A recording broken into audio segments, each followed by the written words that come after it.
नमस्कार। अब तक हमने विश्व की कृषि व्यवस्थाओं के अंतर्गत विश्व के डी विटलसी द्वारा निर्धारित विभिन्न प्रकार की कृषि व्यवस्थाओं का अध्ययन किया। हम देखते हैं कि विश्व का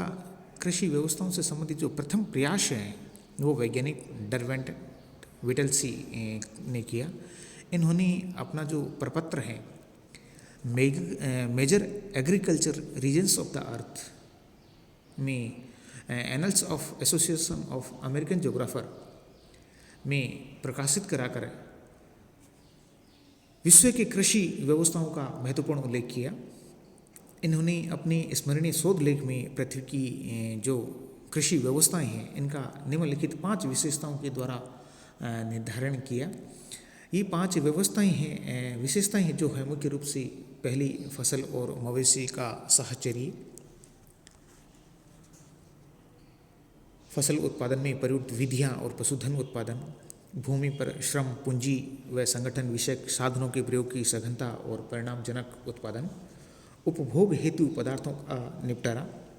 चाहे वे निर्वाह हो अथवा फार्म में हो अथवा नकदी हेतु हो या विक्रय के लिए हो या अन्य किसी भी सामान में प्रयुक्त हो, उनको शामिल किया है। और 5वां जो इन्होंने मुख्य महत्वपूर्ण विशेषता मानी वो कृषि क्रियाओं के जमाव और सुविधा प्रदान करने हेतु विन्यास संयोजन को महत्वपूर्ण माना है। हम देखते हैं कि विटलसी ने जो कृषि व्यवस्थाओं का इन्होंने जो मापन किया है, अवलोकन किया है, इनमें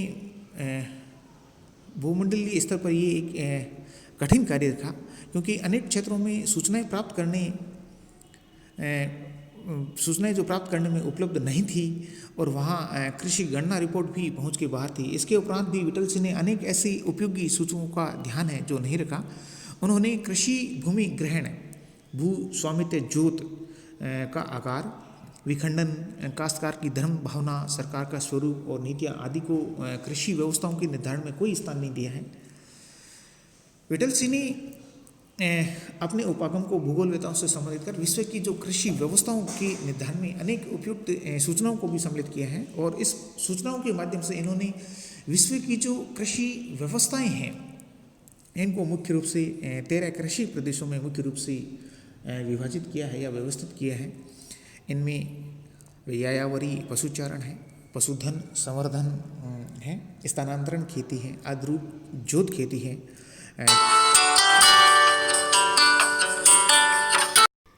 चावल प्रधान निर्वाहजनक जोत है, धान प्रधान विहीन निर्वाहजनक सघन जोत है, व्यापारिक कृषि है, भूमध्य सागरीय कृषि है, व्यापारिक अनाज कृषि है, निर्वाहजनक फसल और पशुधन कृषि है, व्यापारिक डेयरी फार्मिंग है और विशिष्ट बागवानी कृषि है। इस तरह की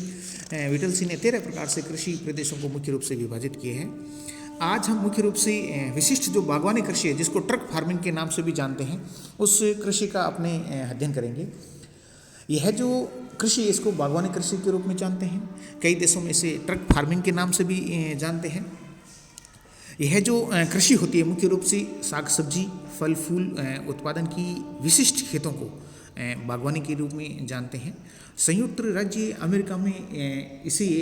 ट्रक फार्मिंग के नाम से भी जानते हैं। हम देखते हैं कि जो साग सब्जियां हैं, फल हैं आदि का जो उत्पादन है नगर और औद्योगिक केंद्रों से दूर दराज के क्षेत्रों में होता है, जहां से ट्रक और अन्य सामान ढोने वाले साधनों द्वारा उपभोक्ताओं क्षेत्रों और जो मंडियां होती है, औद्योगिक क्षेत्र होते हैं, नगर होते हैं, उन तक अतिशीघ्र पहुंचाया जाता है, जिससे ये खराब ना हो और इसका जो सही उत्पादन है वो बाजार में मुख्य रूप से सही सलामत पहुंच जाए। बागवानी जो कृषि है या ट्रक फार्मिंग, ये उत्तरी पश्चिमी Europe, Britain, Denmark, Germany, Netherland, France और इटली की घनी आबादी वाले क्षेत्रों में अच्छी विकसित कृषि व्यवस्था जो है, नगरीकरण की दृष्टि से वृद्धि प्राप्त विकसित देशों में प्रतिदिन जो ताज़ी साग सब्जियाँ होती हैं, फल होते हैं, इनकी जो भारी मांग रहती है, इस मांग को पूर्ति करने के लिए इस तरह की कृषि है जो इन प्रदेशों से दूर स्थापित की जाती है, परंतु यातायात के साधनों का उपयोग करते हुए जो फल सब्जियां साग सब्जी होती है इनको तरोताज़ा और ताज़ी अवस्था में वहाँ की नगरीय लोगों को मुख्य रूप से पहुँचाया जा सके। नीदरलैंड जो है बसंती फूलों जैसे तुलिपों की खेती में एक विशेषता रखता है, जहाँ से वायुयान द्वारा उन्हें यूरोप, न्यूजीलैंड, ऑस्ट्रेलिया और अमेरिका की बड़े बड़े नगरों में इनको मुख्य रूप से पहुंचाया जाता है। संयुक्त राज्य अमेरिका में कैलिफोर्निया जो राज्य है वो साग सब्जियों के उत्पादन में अग्रणी है, परंतु बागवानी का जो महत्व है मुख्य रूप से वो लेक प्रायद्वीप, फ्लोरिडा और कनाडा की समुद्र तटीय जो राज्य हैं वहाँ ट्रक द्वारा मुख्य रूप से तय किया जाता है। और इनके लिए जो ट्रक फार्मिंग की संज्ञा है वो मुख्य रूप से इसी कारण से इनको यूएसए में ट्रक फार्मिंग के नाम से जानते हैं। यहाँ पर जो उत्पन्न है नारंगी और सेब जैसे फलों का जो उत्पादन है बाजार की दूरी के कारण यहाँ पर नहीं है। यहाँ की जलवायु इन फलों के लिए बहुत अधिक महत्वपूर्ण रूप से प्रभावशाली है,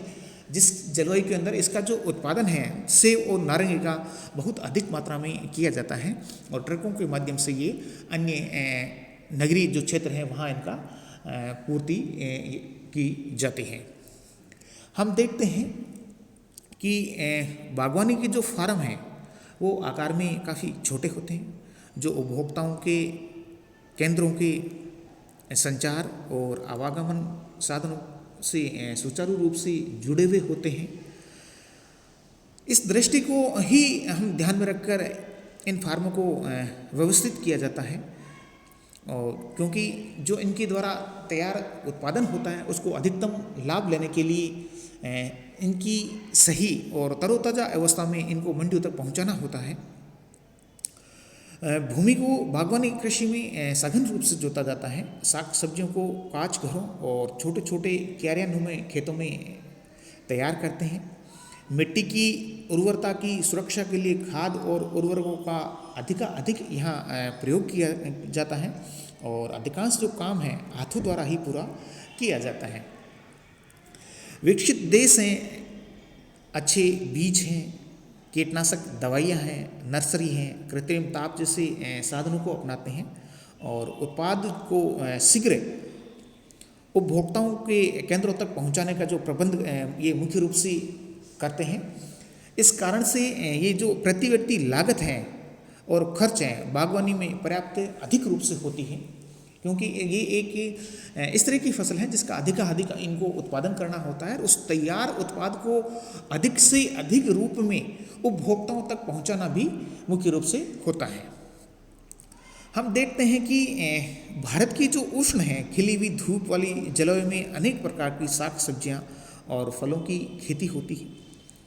फूल हैं, फलियां हैं, प्याज, टमाटर, मूली, गाजर, लौकी, काशीफल, फूल गोभी, बंद गोभी और नाना प्रकार की जो पत्तियां वाली सब्जियां जो गर्म शीतोष्ण अक्षांशों में उत्पन्न की जाती हैं भारत में मुख्य रूप से पैदा की जाती हैं। वर्ष के विभिन्न भागों में और विभिन्न अवधि में बोई जाने वाली साग सब्जियां यहाँ के नगर केंद्रों पर पूरे वर्ष भर उपलब्ध हो जाती है। हम देखते हैं जो साग सब्जियां हैं भारत की प्रत्येक गांव, नगर, शहर के इर्द गिर्द उपजती हैं, परंतु इनकी खेती बड़े नगरों जैसे बम्बई हैं, कलकत्ता है, मद्रास है, दिल्ली है, हैदराबाद है, बेंगलोर है, अहमदाबाद है, कानपुर है, पटना है, शिलोंग है, गुवाहाटी है, इनकी बाह्य सीमा पर ही वहाँ अधिक मांग और पूर्ति हेतु प्रधानता से की जाती है, क्योंकि ये बड़े बड़े शहर हैं और इन शहरों में जो साग सब्जियों की मांग है वो बहुत अधिक मात्रा में होती है। इस मांग की पूर्ति के लिए ही इस तरह की बागवानी जो खेती होती है वो मुख्य रूप से की जाती है। श्रीनगर में साग सब्जी की खेती वहाँ बसंत और ग्रीष्म ऋतु में प्रधानतः हम देखते हैं कि श्रीनगर और आसपास ताज़ा सब्जी की मांग पूर्ति के लिए डल झील पर मुख्य रूप से की जाती है। भारत की ये विविध प्रकार की कृषिगत जलवायु दशाओं में नाना प्रकार के फल हैं, जैसे आम, सेब, संतरा,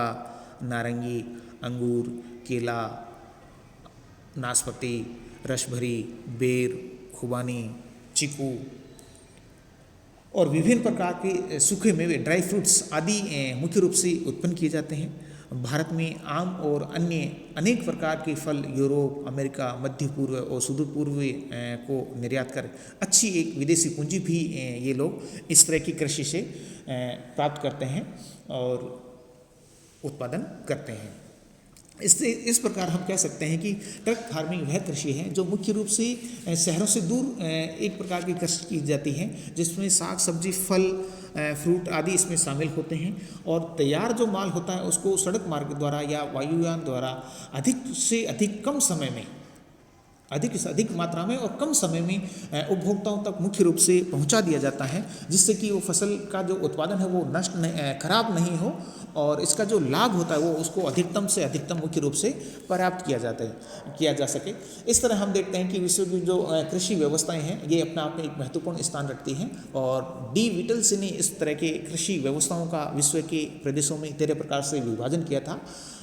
और इनका व्यवस्थाओं के बारे में विश्व में इनके प्रकारों को समझाया। धन्यवाद।